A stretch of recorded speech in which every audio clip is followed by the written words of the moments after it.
Knowing nothing about any of the previous Candyman films, I went into this one with some slight excitement based solely on the lead actor and one of the co-writers/producers.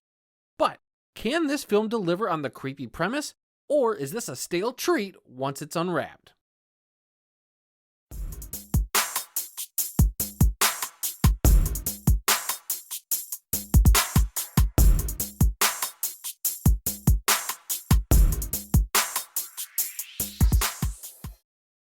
An artist looking for inspiration finds what he's looking for when he comes across the story of Candyman.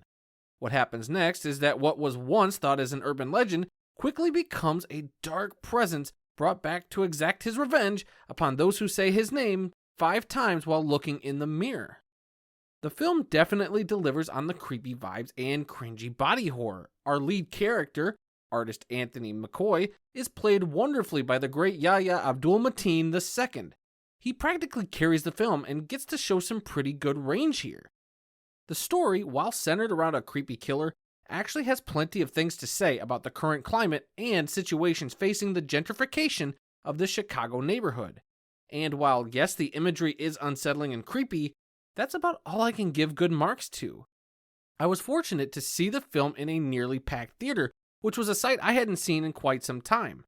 It seemed like people were genuinely enjoying the film, and I even heard a girl give the film a 10 out of 10 rating when leaving the theater. Unfortunately, I wish I could have seen the film the way she did, but I'm glad she enjoyed it.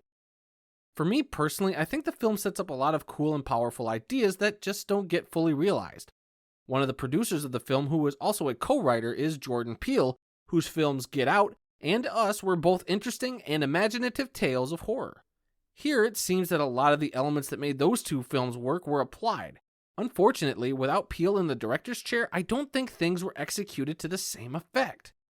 The film slowly meanders from being completely engaging and interesting to completely dull by the end. I wasn't affected by the jump scares or any of the gore and bloody violence. While they tried to be inventive and balanced between the violence and the storytelling, I feel that some of the care and potency was lost with both. I also have no problem with the social statements and commentary they brought up. Matter of fact, I was all into those elements. I just think they may have pulled their punches and didn't go as far as I think they could have. I like a good horror movie, but not every single one is going to land for me, and I'm sure that's the case for you watching. People definitely connected with this film at my screening, and I just wish I was one of them. Unfortunately, it just didn't work for me. But there are enough elements in this that I'd tell anyone who's curious to give it a shot. Shoot, I may not have thought that the social commentary was potent enough, while others may think that it was just the right balance. Again, that's where our subjectivity comes into play. The film is getting a C+ from me. Apparently, this film is a direct sequel to the 1992 film of the same name. But having never seen it or the other 2 films in the franchise, maybe that's why this film didn't completely work for me. I'm not opposed to one day checking out the original, but until then, I am only judging this film on its own merits. Seeing other films as prerequisites for what you're about to watch can be hit and miss. If there are details from the first film crucial to my understanding of this film, then I don't think that's very good storytelling. However, I think there is enough background in this film that maybe seeing the original isn't completely needed, but it might not hurt either. Did you guys get a chance to see Candyman?